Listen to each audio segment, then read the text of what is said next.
Dede kan jualan rokok tuh Mang. Yang tadinya target 1 hari 10 sop habis dibabat sama Dede Mang. Pas sorenya mampir ke saya, jualannya habis.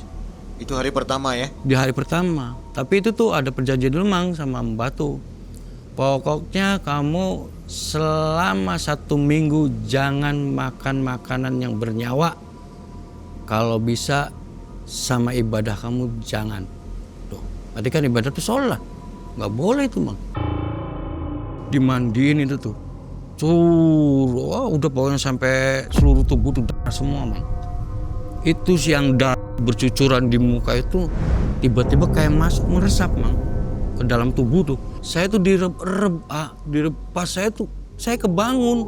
Jadi si makhluk itu tuh udah nindihin si Dede Mang bahwa ini bukanlah pengasihan melainkan pesugihan nikah batin dengan Gondoruo. Pada tahap itu, tahap yang ini Dede masih penghasilan masih bagus. Penghasilan masih bagus Mang, masih. Belum ada gangguan ya? Belum ada gangguan masalah materi, nggak ada. Dari bungkus rokok tersembunyi luka mendalam. Seorang SPG menunduk lemah di bawah gelap malam. Tekanan target mendorong nalar bertindak liar. Ritual hitam ditempuh dengan jiwa yang terbayar. Dengan mandi cairan merah dari ayam cemani. Genderuwo datang untuk memberi harta penuh ironi. Asihan gelap demi lancarnya usaha dan rejeki ini dilakukan secara nyata oleh kerabat Mas Ogi.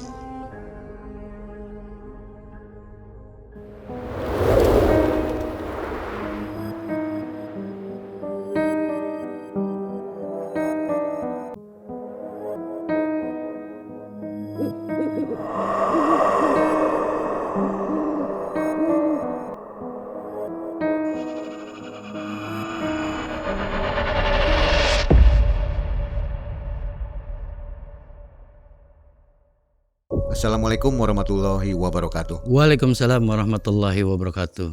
Selamat malam juga sobat Malam Mencekam yang selalu setia menunggu kehadiran Malam Mencekam hari ini ya. Ada video yang bakal kita tonton 1 jam ke depan dan narasumbernya adalah Mas Ogi. Apa kabar Mas Ogi? Alhamdulillah baik Mang. Wah, Mas Ogi ini punya pengalaman tahun 2018 ya. Betul Mang. Menyeramkan juga ya. Betul. Ini mengantar keponakan. Adik sepupu perempuan Melakukan ritual pesugihan. Pesugihan ya? Iya. Jadi si Ade ini kaya dong? Tapi ya pas sudah melakukan ritual itu dia berhasil. Oke sobat, bagaimana pengalaman Mas Ogi ini nanti kita cari tahu ya. Jadi jangan kemana-mana, nonton sampai 1 jam ke depan. Mas Ogi, apa kegiatan sekarang? Alhamdulillah sekarang bekerja di perusahaan popok bayi. Popok bayi, Popok Pampers bayi. gitu ya? Pampers iya. Oke, mudah-mudahan cepat naik pangkat ya. Amin, amin, amin. Wassalamualaikum. Dan sobat juga yang ada di rumah, sehat selalu dan rezekinya melimpah. Amin. Malam Mencekam, Semakin malam semakin mencekam. kita simak Mas Ogi.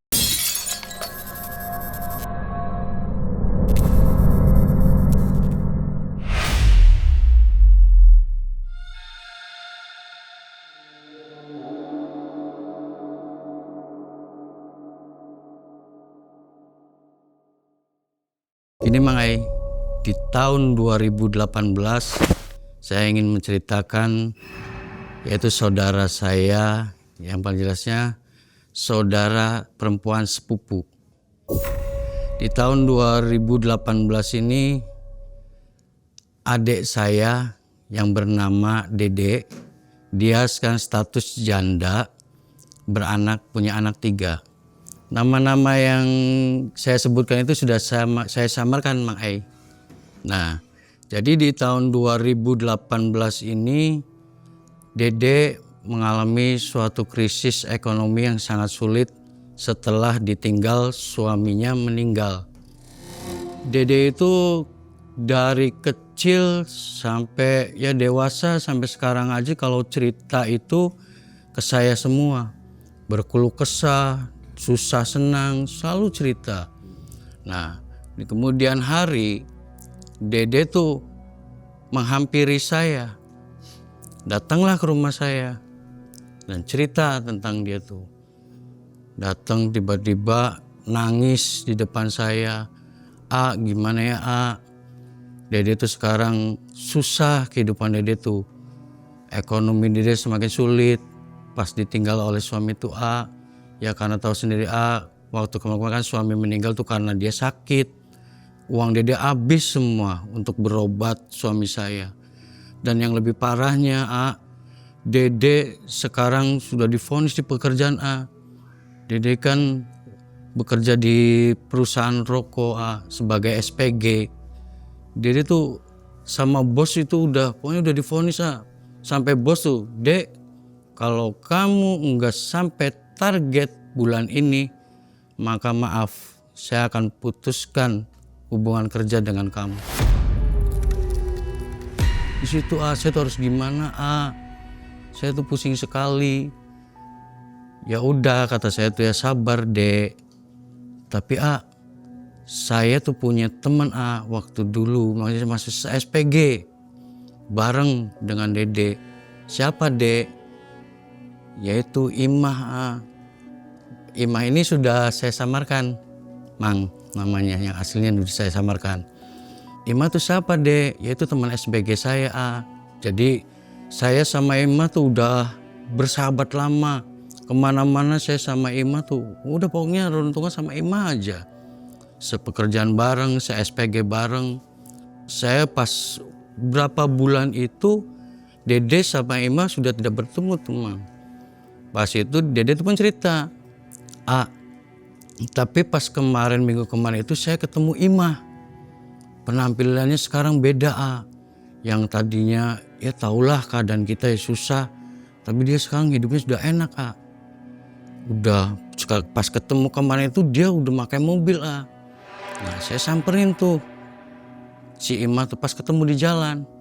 Mah, Dek, waduh kamu sekarang hebat kata si Dede tuh. Sekarang kamu udah bawa mobil, sekarang kehidupan kamu udah enak, beda dengan yang dulu. Saya mau tahu dong Mah, resepnya apa? Udah kamu main aja ke rumah. Si Dede tuh mengajak saya Mang, yuk ke Imah yuk Saya mau ya paling bahasanya sekarang saya takut barangkali saya dipecat, seenggaknya saya tuh bisa minta tolong ke Imah atau minta pekerjaan, atau sekarang Imah udah punya perusahaan. Yuk Mang tolong antar saya. Nah di situ tuh ya Dede itu di situ sambil ya karena saya nggak tega nangis itu tuh Mang.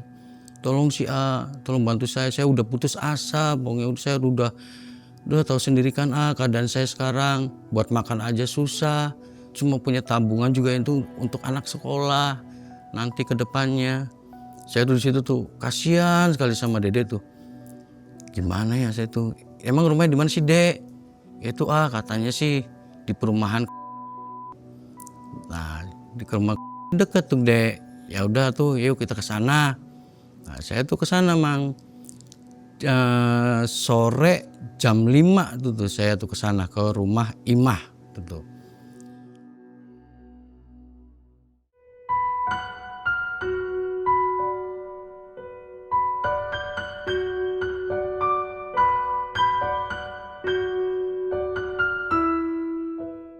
Nah ketemu alhamdulillah saya tuh ke Imah tuh. Assalamualaikum. Saya sama Dede tuh. Dek kok nggak jawab-jawab. Tiba-tiba langsung buka pintu aja. Enggak disambut dengan waalaikumsalam, enggak apa. Dede. Ya berpelukan apa. Masuk. Dek ini siapa Dek? Ini saudara saya, kakak sepupu saya, kata Dede tuh. Ayo masuk Mah. Nah saya tuh masuk tuh. Nah Dede nyamperin tuh si Imah. Yang ngobrol. Mah kamu hebat sekarang. Dia sambil lihat ke atas, dia sambil lihat ya Prabowo, ya pokoknya serba mewah itu tuh. Nah di situ Dede tuh sekarang saya kalau misalkan 1 bulan ini saya nggak masuk, saya di PHK Mah, kata Dede tuh. Ya itu sih udah sama persis kayak saya waktu dulu kan, kamu tahu sendiri kan. Makanya saya di situ saya juga pusing. Imah juga bercerita sebaliknya. Nah di situ Dede Yaudah mah, tolong sih mah, saya mau ikut sama kamu. Mau ikut kemana? Nih, kamu mau tahu resep saya bisa sukses seperti ini, kata Imah tuh. Nah di situ tuh Mang, si Imah bilang ke Dede tuh, saya bisa sukses seperti ini, saya beli pengasihan. Jadi saya kan kalau pengasihan kan itu umum Mang. Mikirnya kan kalau pengasihan lagi saya zamannya ngaji apa kan suka dikasih tuh. Nih amalan pengasihan untuk supaya kamu enak ke depannya cari kerja nggak susah. Oh ya udah saya tuh responnya baik aja. Udah deh kamu kesini aja, jadi kata si Imah tuh. Kemana nanti saya kasih alamatnya ya, bentar kata si Imah tuh. Nah Imah tuh masuk Mang. Nah di situ saya merasa kok hati tuh nggak enak pas pertama itu mencium aroma wangi Mang. Tapi kok berapa detik itu baunya amis itu tuh. Udahlah. Saya tuh nggak mau punya pikiran parno aja situ tuh. Si Ima balik lagi tuh ngasih alamat ke Dede. Nih Dek, kalau kamu mau sukses seperti saya, kamu datang ke alamat ini. Kata si Ima tuh. Tapi udah kamu jangan banyak tanya ya. Kamu mau sukses kan seperti saya, kata si Ima gitu. Si Ima ini emang kaya ya? Kaya bener Mang. Apa aja dia punya hartanya? Wah rumahnya yang tadinya saya tahu tuh ya gubuk sekarang udah tingkat rumahnya Mang. Perumahannya juga ya perumahan terbilang residen kalau itu sih. Udah kaya udah enak aja. Ya dia sekarang sih udah buka usaha macem-macem Mang. Buka usaha kayak butik apa, udah pokoknya apa aja dia tuh. Tuh di situ tuh si Ima tuh cerita. Dede kalau misalnya kamu mau, kamu kesini tempatnya. Nah bentar ya saya ambil minum dulu. Mau minum apa? Si Ima tuh nawarin ke saya, apa aja. Oh ya udah bentar ya, yang angkat-angkat aja ya. Boleh kata saya tuh. Nah si Dede nyamperin saya tuh Mang. Ini alamatnya. Di mana ini Dek? Kata saya tuh ya. Di deket Dek. Mau kapan kita ke sana? Ya udah nanti tunggu Imah aja. Kan seenggaknya kita bilang dulu ke Imah kapan tepatnya kesananya. Ya udahlah, Mah, ini kita ke bagusnya hari apa? Bagusnya itu Kamis. Ya saya jadi pas kedengaran Kamis jadi saya langsung nyambung emang. Ini emang hari Kamis, Mah. Wah ya udah kebetulan, udah langsung berangkat aja malam ini kata Imah tuh. Jangan ditunda-tunda lagi. Kamu mau sukses kan Dek? Kata Imah tuh. Iya Mah. Udah berangkat ya sekarang ya. Ini kan pemain sore nih, kamu siapin segala sesuatunya. Udah kamu jangan banyak tanya. Udah kamu temuin yang namanya Mbah Kiem. Itu udah disamarin Mang nama Mbah Kiem itu tuh. Udah kamu sekarang pulang Dek. Langsung aja ke sana. Nanti siapin segala sesuatunya. Deh ya, saya cuma segini aja ya. Kamu mau sukses kan? Iya Mah. Tapi saya bilang lagi nih ke kamu. Apa Mah? Kamu harus terima segala sesuatunya, resikonya ya. Di situ tuh saya tuh Bang rasa kok kayak gitu endingnya kata saya tuh ya. Udahlah saya tuh kan. Udah si Dede kan nyanggupin aja tuh Mang. Ya udah saya pokoknya siap. Udah pokoknya saya mau kayak kamu Mah.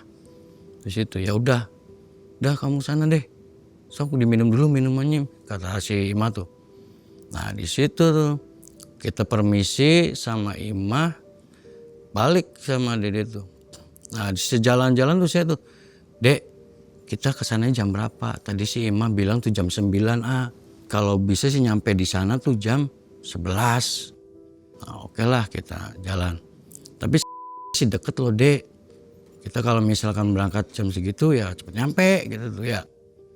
Dan kemungkinan kalau kita naik motor ke sana itu ngeri Dek kata saya tuh. Kita harus pakai sama dia itu mobil. Ya udah nyewa aja. Dia langsung ambil keputusan kayak gitu. Bener nih kamu ada uangnya, adalah simpenan sih. Balik lagi ke rumah saya tuh Mang jam 8:30. Sudah siap, yuk kita ambil mobilnya Saya tuh di situ nggak punya perasaan apa-apa Mang. Nah saya tuh menuju ke tempat rentalan tuh, ambil mobil. Singkat cerita, saya langsung lah ke tuh. Ya dari tempat kita ke kan sebentar Mang, paling setengah jam lah. Berangkat saya tuh Mang ke sana. Terus di perjalanan saya santai aja. Dia langsung menuju ke atas. Nah di situ tuh saya tuh. Dari tank berangkat jam 9. Tanpa saya sadarin sudah saya perjalanan. Saya tuh bilang, Dek, ini udah jam 10 Dek. Kok padahal kita gak nyampe-nyampe sih alamat kita. Saya tuh apal nih alamat ini nih. Tapi kok gak nyampe-nyampe. Di situ mang saya tuh kalut, was-was saya tuh. Udah sih jangan angkutin sih. Iya bener Dek, tahu sendiri paling naik motor aja ke itu paling setengah jam udah nyampe. Darat ke atas nanti tembusnya tuh ke Beber itu tuh. Masih di dalam kota ya? Masih di dalam kota. Tapi perjalanan berapa jam itu? Ya itu yang saya nggak habis pikir, saya kejanggalan tuh dari jam 9 sampai ke tepi jam 10 belum nyampe-nyampe. Harusnya jam 9 setengah 10 aja udah nyampe. Nggak ada macet ya? Nggak ada macet, sepi mang.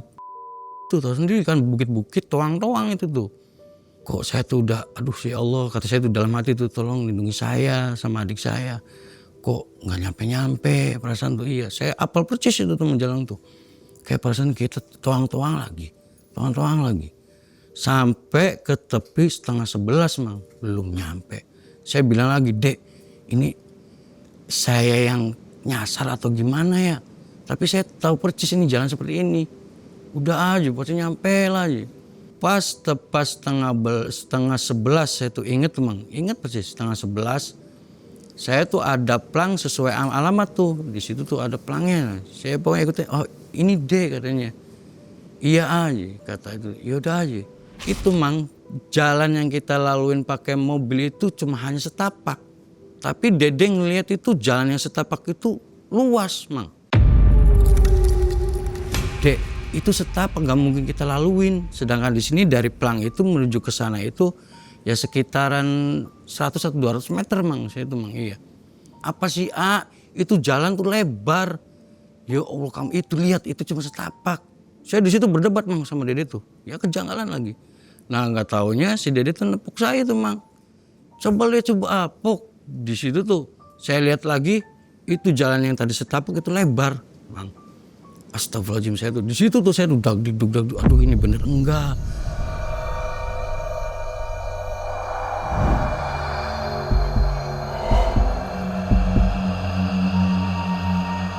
Itulah karena saya ngerasa kasihan sama adik sepupu saya tuh mang. Ya udah Dek, bismillah ya. Ya udah, kan udah kita maju aja. Jalan lagi tuh mang. Saya sejalan-jalan tuh ya lihat kanan kiri yang tadinya setapak bisa lebar mang. Terus aja saya tuh berbacaan aja. Dek, kamu ngerasain sesuatu nggak sih? Enggak lah, Dede coba kayak gitu mang. Karena ambisinya saya tuh pengen sukses kayak gitu sih mang. Udah deket itu tuh. Itu kayak ada pendopo kata Dede tuh gitu mang. Saya lihat, oh iya Dek, mungkin itu tah. Aduh di sisi saya tuh udah dagdug aja. Udah toang-toang, nggak ada perumahan, cuma satu pendopo itu.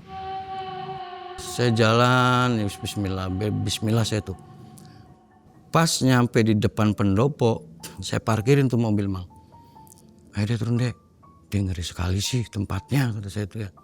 Itu di situ saya mendengar suara tuh benar-benar nyata. Saya mendengar si Dede tuh mendengar mang. Ada suara ya kayak itu suara apa? Udah kamu yang ini aja, yang tenang. Terus ada kayak suara gitu lagi mang. Di situ saya udah benar-benar ya Allah kata saya tuh. Udah kita masuk aja deh langsung Dek kata saya tuh ya. Nah di situ saya tuh masuk ayo Dek sambil Dede tuh megang tangan saya aja. Takut. Ya kamu kenapa ngajak kita ke sini? Udahlah, bismillah aja. Ketok tuh mang saya tuh di pendopo itu tuh. Tok.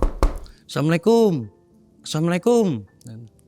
Enggak disaut-sautin, yang ada suara kayak gitu lagi mang dari kejauhan tuh. Iya.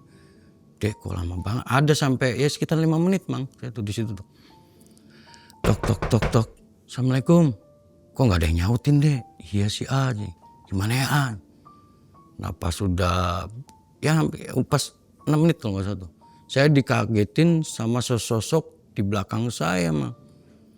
Ada apa Nokcung? Saya kaget. Astagfirullahaladzim. Ya udah posisinya bungkuk itu tuh. Bungkuk dia memakai topi kayak petani itu tuh mang. Nyari siapa kata dia tuh. ini Mbah saya mau nyari Mbah Kiem. Ya saya. Ayo masuk jangan di luar. Dibuka pintunya itu mang.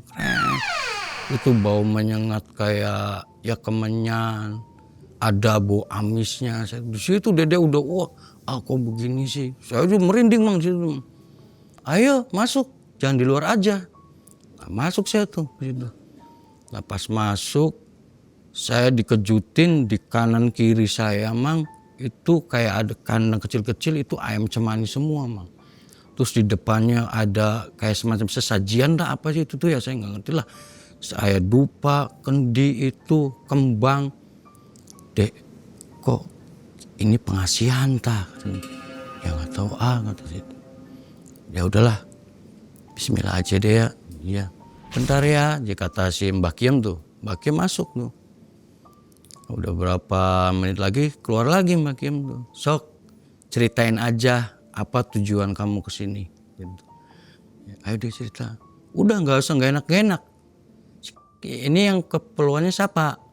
Otong tak Sinok bilang ke saya tuh mah. Iki adiknya saya Mbah.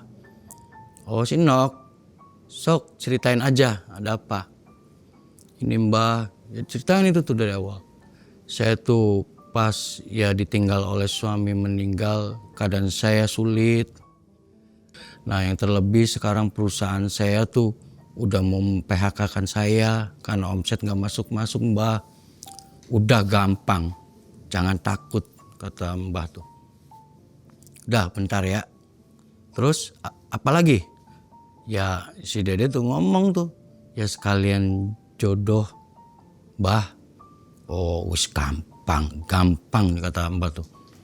Nah di situ bentar ya, saya masuk dulu ya Mbah.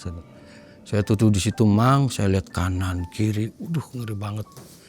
Mbah nongol lagi tuh, sok noknya masuk ke dalam, ganti pakaiannya, pakai tapi. Iya, yo ini udah bentar lagi jam 12. Si Dede tuh nurut masuk ke dalam. Mbahnya keluar lagi tuh mang ke belakang lagi. Saya sendirian mang. Itu saya bulu kuduk merinding. Saya tuh perasaan yang nggak tahu perasaan apa tapi kayak ngelihat sesosok di depan saya tuh mang. Aduh ya Allah, saya menunggu aja saya tuh. Itu apa yang di sebelah kendi dupa tuh mang. Udah saya diem aja. Saya nggak cerita itu tuh ke Dede tuh. Takutnya Dede nambah shock ya. Nah udah itu Dede salin tuh udah pakai tapi. Mbah masuk lagi. Udah Nok salin tapinya. Yuk bentar lagi jam 12. Kita ke tempat ritual kata Mbah Kiem tuh.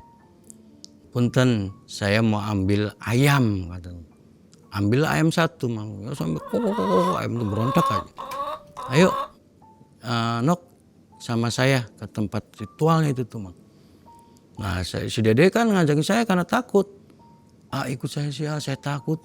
Udah pucet mang muka tuh iya. Karena dia tegang suasana seperti itu ya dia takut ngajak saya itu tuh. Ayo ikut saya nggak berani takut. Dede tuh izin tuh ke Mbah Kiem. Saya boleh kan ngajak kakak saya. Oh nggak apa-apa kata Mbah Kiem tuh. Ayo bareng-bareng ke sana. Nah itu tuh kita udah mau ke tempat ritual tuh nggak dari depan tapi dari belakang pendopo. Ada jalan menuju ke sana aja. Yuk kita ke sana.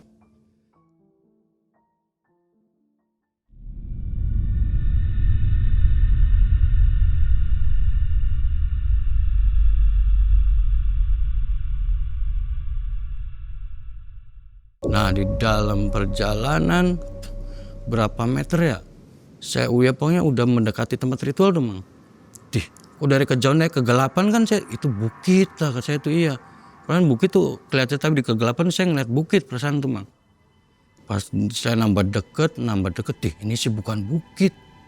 Jadi batu besar jadi batu satu, batu dua mang. Jadi kehimpit gitu. Nah di tengahnya tuh ada bolong lah kalau itu sih. Nah, di situ tuh. Datang situ pas di bawah batu itu kayak semacam jamban tapi bukan jamban jadi kayak itu tuh mang pring itu udah dibuat tuh tempat ritualnya. udah nyampe kata Mbah Kiem tuh. Ya dan bentar ya, kita tunggu tank jam 12. Mbah Kiem tuh ambil ayam yang tadi dia bawa sama tempat wadah khusus, Mang. Jadi wadah khusus tuh 2, yang mangkok kayak semacam mangkok dari kelapa itu. Mangkok besarnya 1, mangkok kecilnya 1. Dia nyembelih ayam itu di depannya saya, di depannya si Dede tanpa baca-bacaan apa, Mang. Krak. Ya Allah, saya tuh. Di situ saya udah, ya Allah, kok kayak gini pisan prosesnya. Itu yang ayam kecil tapi darah ngucurnya banyak sekali, Mang. Diwadain aja. Itu ayam hitam ya? Ayam hitam, Mang. Pokoknya nggak ada belang sama sekali, hitam dari kaki, mukanya hitam, ya dari semuanya, Mang. Hitam semua itu tuh. Dari ceker lah kalau itu sih ya, kaki ayam tuh hitam, Mang. Dede tuh megang saya lagi. Harus ya, udah kalau kamu itu nggak usah lihat, kata saya itu ya. Nok, ya udah taruh di sebelah, yaitu kayak jamban itu tempat ritual, ditaruh di ada meja itu deket, taruh di situ 2 aja. Udah jam 12 kata si Mbah Kiem tuh. Tong, ayo kalau kamu kalau kamu kuat kamu nggak apa-apa di sini. Kalau enggak, yuk kita balik ke pendopo. Lebih baik sih, udah kamu jangan di sini, katanya gitu, Mang. Kata Mbah Kiem tuh. Ya dedenya sama di sini aja sih. Udah deh, kamu udah nurut aja, kata saya tuh sama Mbah Kiem. Ayo, barangkali kamu takut, saya diantar lagi tuh, Mang, sama si Mbah Kiem tuh ke tempat pendopo sayanya. Saya takut sih, emang takut banget sih, merinding apa tuh. Karena saya tuh kasihan, ditinggal saya tuh salah, Dede tuh. Di situ Dede udah pucet, Mang, ditinggal sendirian itu. Di bawah batu, himpitan batu, sama ya tempat ritual itu, Dede udah masuk di tempat itu tuh, kayak jamban itu tuh. Nah saya balik tuh sama si Mbah Kiem tuh. Dah, Tong, kamu di sini aja ya. Takut kamu nggak kuat, nanti yang ada kamu pingsan. Itu yang lebih bahaya, katanya. Mbah Kiem jalan sambil bungkuk, dia tuh kutuk sampai ke tempat ritual. Tapi karena saya merasa penasaran dan kasihan sama adik sepupu perempuan saya, mah. Jadi saya tuh rasa penasaran itu tuh saya beranikan untuk mendekat, Mang. Si Mbah Kiem udah jauh, di belakang saya nguntit tuh di belakang. Nah udah pas deket saya ngeliat batu itu, ya pokoknya udah ya jelas lah sepenglihatan saya tuh. Nah di situ saya dikagetin ada sesosok semacam makhluk besar, Mang. Jadi rambut tuh sampai nyentuh tanah aja. Bulunya di tangannya udah bulu semua. Cuma dia ininya merah bertaring, Mang. Kata saya, itu apa, sosok apa, kata saya itu. Pokoknya udah hitam berbulu semua. Ya Allah, di situ saya tuh takut, mau balik lagi saya gimana. Tapi Dede nggak ngeliat, Mang. Posisinya dia si makhluk itu ngebelakangin Dede.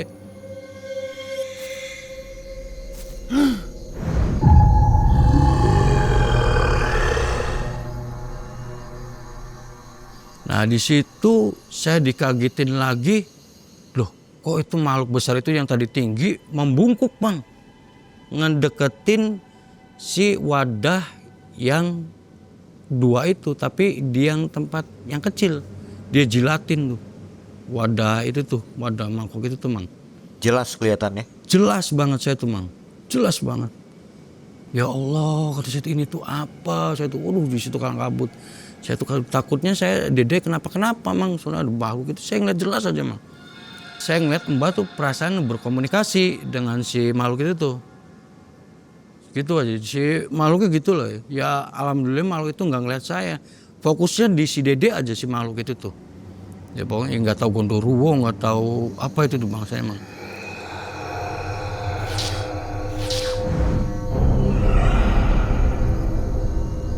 Udah siap ya, kata Mbah Kiem.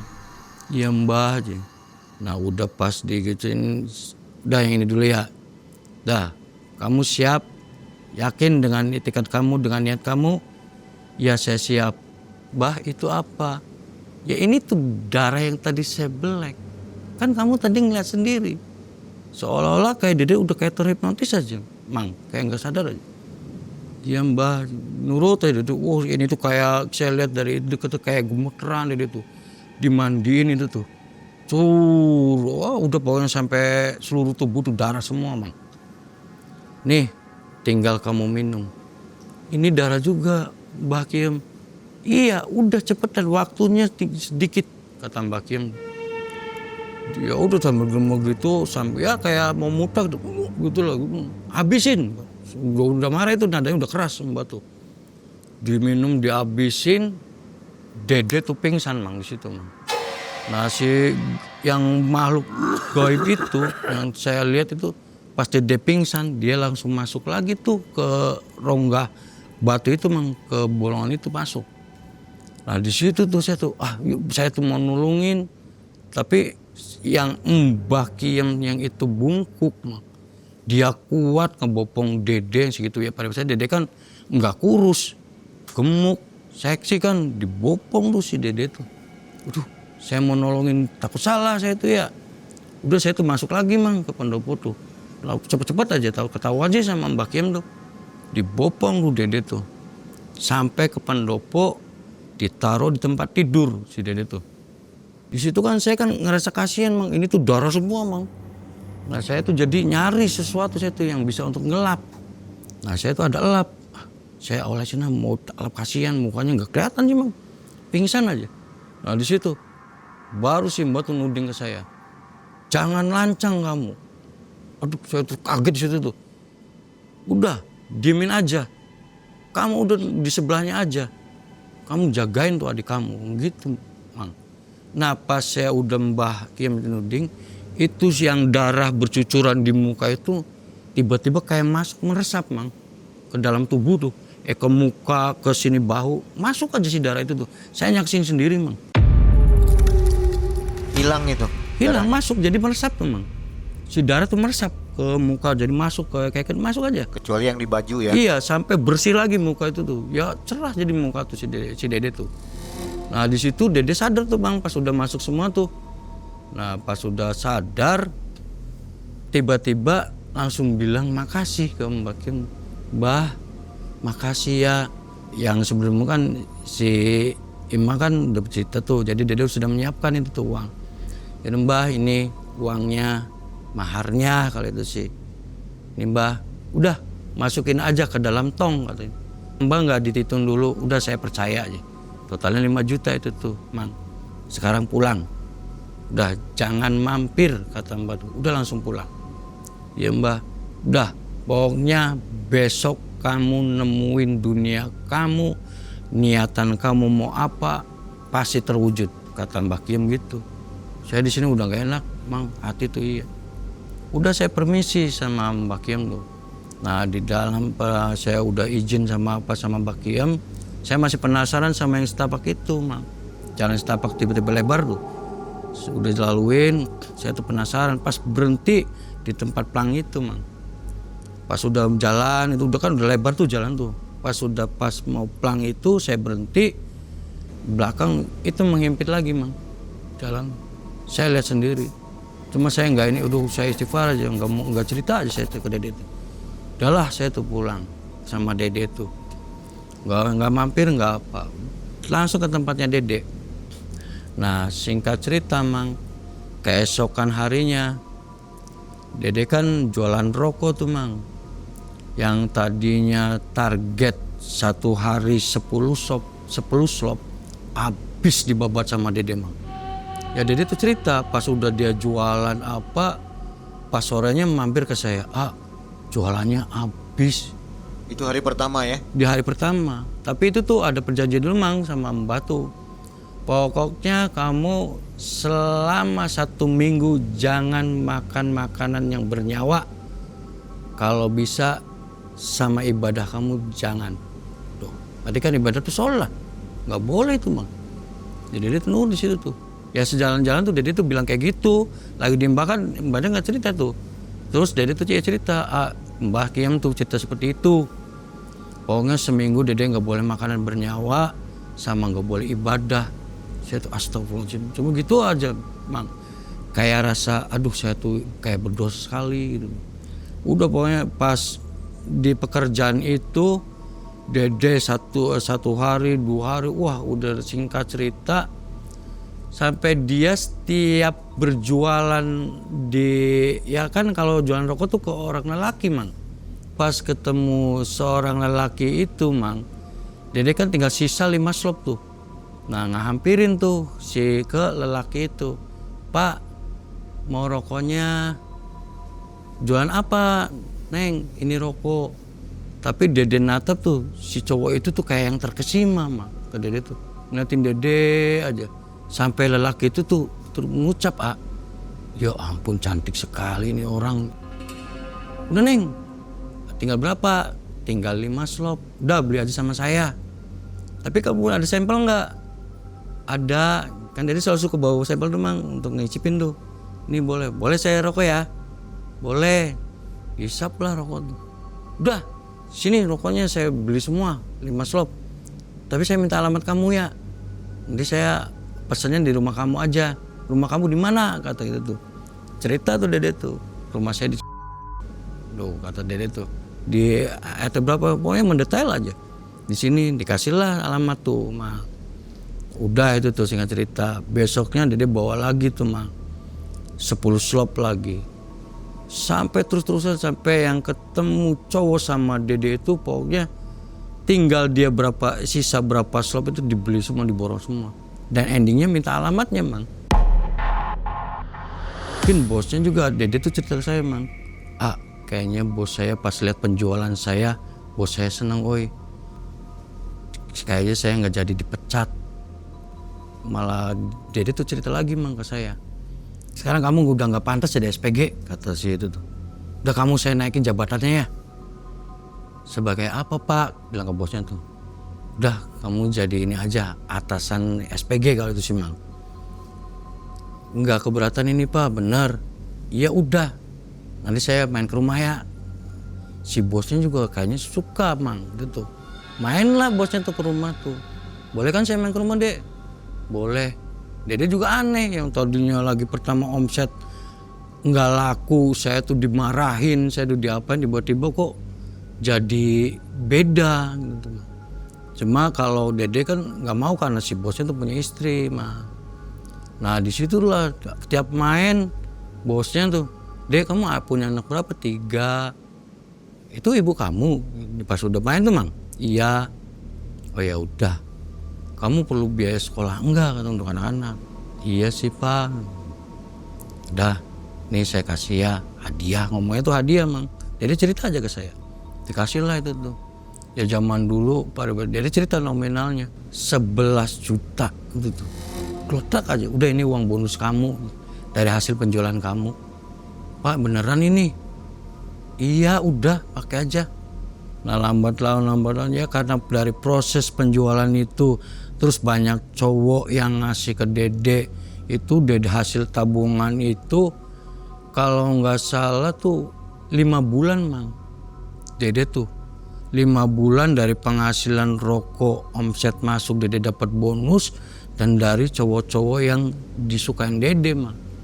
Sampai Dede tuh punya uang lebih dibelikan mobil tuh. Nah Dede cerita kau, banyak cowok yang suka sama saya harus pilih yang mana? Itu sih terserah kamu. Udah pokoknya kalau menurut cowok itu yang sayang sama anak-anak kamu, yang sayang sama ibu kamu, sama bibi, kayak saya tuh bilang itu kan karena bibi saya ya, sama bibi. Ada si satu, ya udah itu kamu pilih. Tapi kamu tahu enggak keseharian dia, pekerjaan dia, keluarga dia, tahu Saya soalnya udah, ya singkat cerita dia sudah dibawa ke rumahnya tuh mang.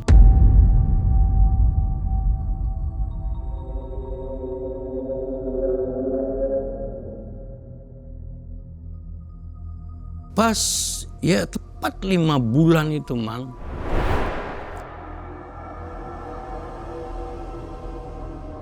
Dede tuh cerita ke saya, datang ke rumah saya tuh.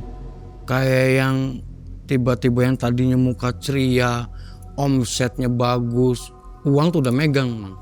Ya kekayaan dia udah megang gitu mang. Datang ke rumah saya mang, dikejutkan dengan dia cerita ke saya, kok akhir-akhir ini ada sekitar saya tuh 3 mingguan tuh dihantui terus kayak direp-rep. Di minggu pertama, minggu kedua, sama minggu ketiga cuma saya yang ngeri itu di minggu ketiga emang minggu kedua sama deh direp-rep. Tapi saya yang takut tuh di minggu dia sampai nangis mang. Kayak yang kerasa takutan ngomong juga gemeter. Di minggu ketiga kenapa sih dek? Saya tuh direp-rep pas saya kebangun. Direp-rep itu dia bangun mang. Kebangun pas saya melek itu loh kok gelap semua. Pas tiba-tiba kok gelap. Cih, ini sih kayak bulu semua itu mang. Sampai dia ngeliat jadi si makhluk itu tuh udah nindihin si Dede mang. Pokoknya rambut tuh menyentuh tubuh saya semua. Jadi saya tuh wah ini kayak sih yang di tempat ritual itu. Di situ mang saya tuh. Cuma saya nggak takut Dedenya shock, takut jadi kepikiran tuh mang. Udah saya diem aja. Gimana ya aja. Sosok itu tuh kayak mencumbu dia tapi dia nggak merasakan apa-apa mang. Si Dede bilang tuh mang. Dia diem aja gitu aja. Mau minta tolong, mah nggak bisa. Jadi si makhluk itu tuh nindihin dia lagi mang. Merenggang lagi. Nindihin dia tapi dia nggak merasakan apa-apa. Nah pas terakhir dia tuh bisa nyebut, ya Allah tolong saya, di dalam hati kecil tuh mang berucap. Pas nyebut ya Allah tolong saya, itu si makhluk yang Gondorwa itu tiba-tiba berubah mang. Lambat laun berubah jadi pias. Jadi kayak manusia biasa tapi kayak yang kasar di depan dia tuh. Tapi ya tetap takut dia tuh. Cuma pemikiran saya si Gondorwo itu tuh nggak mau menakutin dia, jadi dia berubah wujud mah.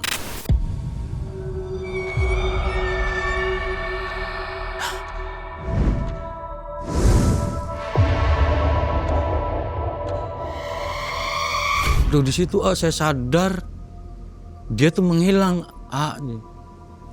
Di situ tuh saya tuh harus gimana? Ya udah deh, kamu banyak istighfar aja, kamu sholat. Saya ngomong sholat tuh kayak dia langsung nyeleos gitu tuh mang.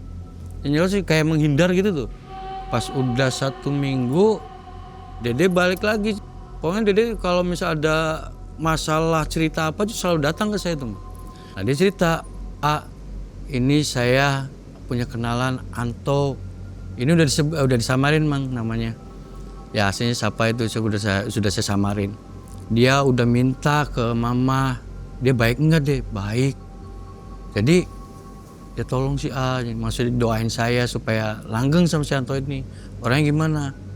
Yang jelas sih dia baik sama mama, kayaknya juga tajir kata dia tuh, kaya.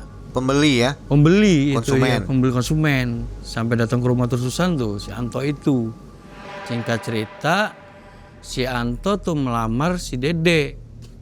Nanti datangnya aja ke acara pernikahan, pastilah datang kata tuh di situ.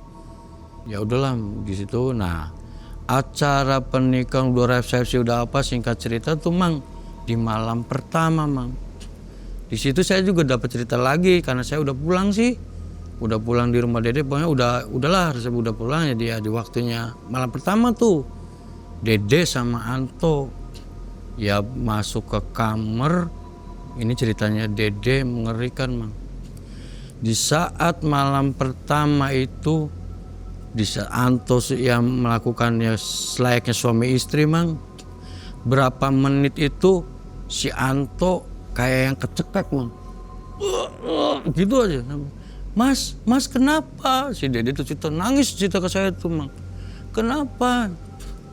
Wah udah kayak dicekek aja, nggak bisa ngapa-ngapain apa. Terus ya si Anto yang tadi posisinya di atas itu terpental mang.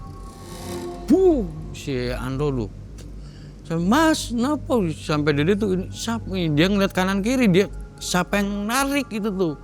Cuma di hati kecil, apakah makhluk ini? Dede tuh sempat gitu. Cuma Dede nggak berani karena takut mang. Dipontang lagi, dipanding ke sini, di kanan kiri, dia aja gitu mang. Sampai pingsan tuh si Anto tuh.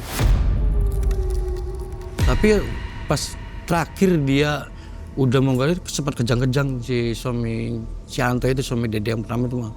kejang-kejang aja sampai nggak ada. Padahal nggak punya penyakit ya? Nggak punya penyakit, Mang. Dimakamkannya normal? Normal, Mang. Normal dimakaminya tuh. Nah, singkat cerita udah ya karena dilema, ya ini singkat cerita emang ya Dede berangkat seperti biasa, bekerja menjual rokok lagi karena dia kan sekarang sudah jadi atasan memang ya, paling cuma mantau-mantau aja. Cuma dia karena dari pertamanya ya enak penjualan, mencari wah pasti udahlah ini sih yang berkelas ini tuh Mang. Yang biasanya dia emper-emperan jalan jadi si dia langsung ke kantoran Mang. Nah ketemulah tuh sama yang bakal ya calon suami yang ketiga, namanya Jaya Mang. Nah di situ loh, saya ini ketemu lagi sama Jaya, dia udah sering bolak-balik lagi ke rumah, minta ke mamah lagi, gimana? Ya udah, kalau kamu itu sih, nah singkat cerita lagi Mang, sama kejadiannya Mang, seperti yang Anto alamin, tapi ya biar udah resepsi apa proses malamnya seperti itu lagi Mang. Dia pas udah bersetubuh dengan si Dede dicekek lagi. Cuma ini kejang-kejangnya di atasnya si Dede tuh udah kecekek gitu, kejang-kejang dulu. Mas kenapa lagi, kenapa Mas kenapa? Tuh, tapi dia pas kelempar tapi dia sadar Mang, si suami yang ketiga ini tuh si Jaya itu tuh dia sadar nggak sampai pingsan, cuma dia termenung dulu, diem dulu, dan tiba-tiba si Jaya bilang ke Dede, mana saya mau ambil sesuatu. Ngambil apa Mas? Pokoknya dia mengucap tuh, woi bangsa apa yang ada di sini, saya nggak takut sama kamu. Dia pas udah cari aja dia pas sampai dia dapat tuh namanya golok Mang. Nah balik lagi ke kamar, siapa di sini, tunjukin wujud kamu, saya nggak takut sama kamu gitu ya. Diwujudin Mang, dia juga tahu. Diwujudin dalam berapa menit, tiba-tiba posisinya itu dia cuma ngeliat kakinya aja yang dia lihat Mang. Nah si makhluk itunya tiba-tiba berucap sama seperti bahasa kita Mang. Kamu jangan berani-berani deketin istri saya, ngomong gitu. Jayanya kaget, Dedenya juga kaget Mang. Jadi si makhluk itu tuh langsung wujud Mang, yaitu wujudnya itu Gondoruo. Sama yang Dede tuh cerita ke saya tuh Mang, itu makhluknya sama sama yang saya lihat waktu saya ditindihin sampai direp-rep, itu sama sama Dede tuh gemeter Mang. Jadi Mas, di situ tuh dia pas sudah memegang golok tuh Gondoruo ngucap beberapa kali tuh sampai si parang itu tuh jatuh perang udah. Si Dede ngampirin si Mas Jaya itu meluk, melupain saya nggak mau daripada saya mati gitu. Di situ langsung ngucap, pokoknya saya langsung talak kamu, saya nggak bisa nurusin sama kamu. Udah dia langsung ngibrit. Berarti itu sudah menikah berapa hari? Berarti pas malam pertama sama kejadian kayak yang Anto itu Mang, sama seperti itu kejadiannya. Pas di minggu berikutnya ya udah cerai itu Mang, Dede kan sedih lagi Mang. Nah Dede menghampiri saya lagi Mang, dan ini yang terakhir ini saya tuh bermimpi. Mimpi apa Dek? Saya kok didatenginnya sama sesosok kayak yang saya lihat itu, tapi ini bentuknya kecil, sama percis bentuknya tapi itu kecil. Apa sih Dek? Ya itu, tapi itu makhluk itu tuh ngedeketin saya. Saya kan takut, saya tuh mundur. Jadi tuh sampai nangis aja Mang. Nah pas ngedeketin saya, kamu siapa? Malah manggil ke si Dede tuh ibu, saya anakmu. Saya di situ shock Mang, kaget, astagfirullahaladzim. Sampai saya tanpa sadar saya ngucap, Dek, berarti kamu tuh sudah punya anak sesosok makhluk gaib. Ibu, saya anakmu. Gak bisa dibiarin Dek, kamu harus cari sekarang yang benar-benar untuk nyembuhin kamu. tolong si A, saya takut. Pokoknya jangan tunggu lama, kita cari. Yuk, nanti saya bilang dulu ya, cari dulu ya, ini saya punya kenalan nih. Pada tahap itu, tahap yang ini, Dede masih penghasilan masih bagus. Penghasilan masih bagus bang, masih. Belum ada gangguan ya? Belum ada gangguan masalah materi, nggak ada. Nah masih enak aja, masih jaya Dede tuh. Nah pas udah itu saya cari ketemu mang. Katanya sih kata teman saya ada aja di pesantren di daerah sana. Jadi di atas tuh mang, di atas ya, kalau itu sih kita Cirebon tapi ini sih di atasnya. Kalau itu sih. Nah ke situ tuh saya ke sana. Dek, yuk kita ke sana yuk. Katanya sih bagus deh, bisa nyembuhin. Pokoknya kayak pesugihan juga bisa sembuh, santet bisa sembuh. Yuk kita coba ke sana yuk, ke pesantren. Ayo aja. Jangan lama-lama saya takut. Takut kejadian kayak gitu malah nanti menimpa ke keluarga saya. Nah pas itu langsung ke sana Pak Mam, ke pesantren, dia langsung diobatin tuh di situ, tapi memakai yaitu sumur 7. Nah di situ pas saya baru datang ke kiai itu langsung ngomong ke Dede tuh, baru assalamualaikum, si kiai langsung lihat, astagfirullahaladzim, ayo mancing, masuk. Nah pas itu masuklah saya sama Dede. Nah pas sudah masuk, singkat cerita, kamu kalau langsung nembak kayak gitu mang, si kiai itu, kamu kalau mau sembuh, kalau mau normal, udah sekarang kamu balik ke rumah, minta maaf ke ibumu. Di situ mang, sekarang harus. Di situ tuh bertanya kok nggak dikasih minum, tapi dia ngomong seperti itu. Jadi seorang yang tahu tuh mang, Pak Kiai, Pak Ustadz, saya tuh mau cerita dulu, saya tuh jadinya tuh saya tuh beli pengasihan. Kata siapa ini pengasihan? Kata Ustadz, ini udah sama dengan pesugihan yang bakal nanti imbasnya itu bakal makan korban. Jadi Pak Ustadz menyampaikan kepada saya dan Dede bahwa ini bukanlah pengasihan, melainkan pesugihan ayam cemani dan nikah batin dengan gondoruo. Udah itu pesugihan. Kamu mau sembuh sekarang, kamu bergegas ke orang tua kamu. Kamu cuci kakinya orang tua kamu, bersihkan kakinya, dan terus kamu minum air bilasan yang kamu sudah bersihkan, air itu yang udah kamu bilas, udah bersihkan ke ibu kamu. Sekarang jangan tunggu lama. Langsung mang, saya tuh sama Dede tuh, ayo Dek kita ke sana ke Mamah kan. Dede udah datang rumah langsung meluk Mamah, meluk bibi saya. Mahampura, saya mohon maaf. Kenapa? Saya sudah banyak berbohong, saya berbuat seperti ini. Di situ Mama tuh pas ngomong Dede, saya tuh melakukan ya yang apa kata disebutin Pak Kiai. Saya melakukan pesugihan Mama. Ya Allah, nangis itu mang. Kenapa kamu sampai seperti ini? Saya minta tobat mas, saya mau tobat, saya ingin sembuh. Karena yang saya alamin, makanya kemarin suami saya sampai meninggal. Terus yang kedua langsung nolak saya, itu karena pengaruh dari situ mah. Jadi sampai dia itu nangis mah. Saya tolong ya mah, izinkan saya mengambil air untuk membilas kaki Mama. Karena saya dapat amanah dari Ustadz. Sembuhnya saya itu membersihkan kaki Mama, terus diminum airnya. Ya udah kata si Mama. Nah di situ dicuci bersihin apa kakinya tuh mang, diminum airnya. Mama minta izin, saya minta air ya. Sampai mamanya kayak nggak rela mang. Tolong ya udah, demi kesembuhan kamu. Mamanya nangis mang, nangis ya karena kasihan tuh. Diminumlah itu tuh air minum tuh. Mah, Dede minta maaf ya ke mamanya tuh. Ya udah Dede harus balik lagi, kata Pak Ustadz, Dede harus balik lagi ke sana. Ya udah kamu yang sabar, insya Allah kamu sembuh, Mama doain.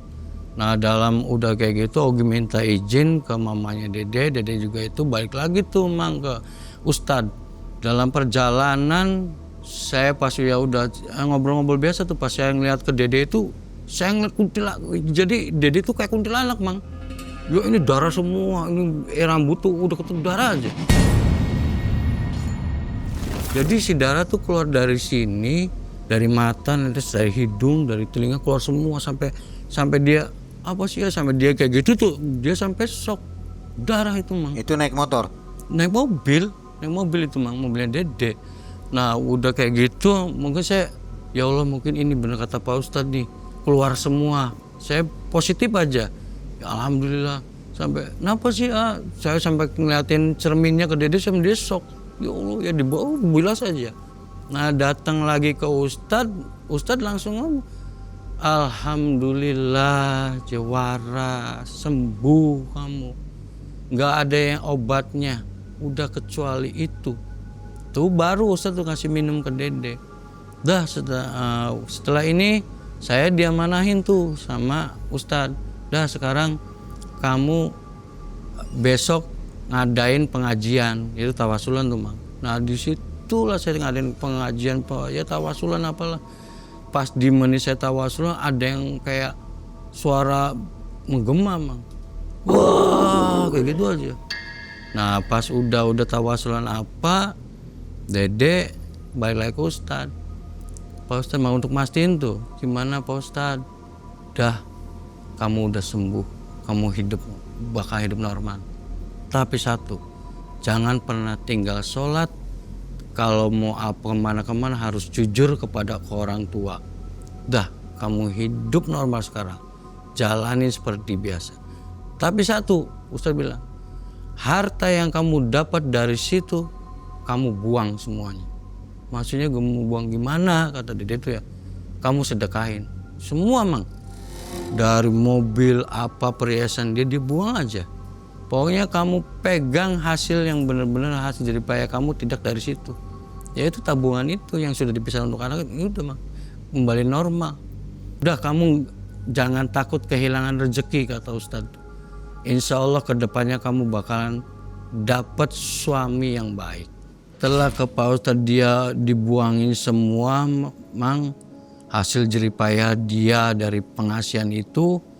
Tapi si Dede itu resign terakhirnya Mang dari pekerjaan dia yang sekarang. Dia di rumah aja.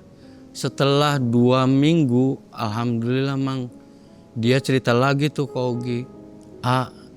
Ini Dede punya kenalan lagi. Tuh alhamdulillah ya, cepet kamu deh. Ya alhamdulillah Mang, dia cerita ke saya sampai ngenalin yang sekarang suaminya tuh Mang. Alhamdulillah sekarang dia udah hidup normal.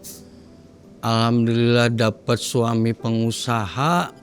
Dan sekarang dia diamnya di Malang Mang. Alhamdulillah buka usaha butik. Sekarang ya udah kayak ya benar kata Ustadz, kamu udah nggak bakalan hilang rezeki kamu. Nah alhamdulillah sekarang kehidupan Dede itu normal Mang. Sampai sekarang ya? Alhamdulillah sampai sekarang. Ini salah satu yang beruntung kayaknya. Beruntung sekali. Jadi nggak menerima hukuman dari Allah begitu ya? Enggak, alhamdulillah. Langsung hidupnya enak lagi. Gitu. Hidup enak lagi, normal lagi. Jarang-jarang tuh yang melakukan kesalahan. Iya. Atau pasti kebanyakannya kan, ya. Ini sih alhamdulillah. Pengasihan biasanya lama hukumannya begitu ya. Dede datang pada Mas Ogi, berharap mendapatkan jawaban dari segala kegelisahannya. Namun justru langkahnya malah menyeret ke ritual gelap. Darah ayam cemani mengalir pada tubuhnya, meresap ke kulit, seolah tubuh itu telah lama menunggu. Usahanya pun melesat dengan cepat. Namun malam-malamnya retak oleh bisikan. Kini sosok itu menagih janji. Hingga satu nyawa harus pergi. Barulah Dede mengerti bahwa penglaris tak pernah murah. Ia dibayar dengan kehilangan, bukan sekedar rasa takut. Info untuk sobat semua yang belum mencet tombol gabung dan belum masuk ke member area, silakan jalan-jalan di situ untuk nonton kisah-kisah yang tidak ada di video regular ya. Karena di sana ada kisah mistis yang tidak bisa ditampilkan di sini. Oke, mudah-mudahan sobat suka dengan fitur tambahan dari Malam Cekam.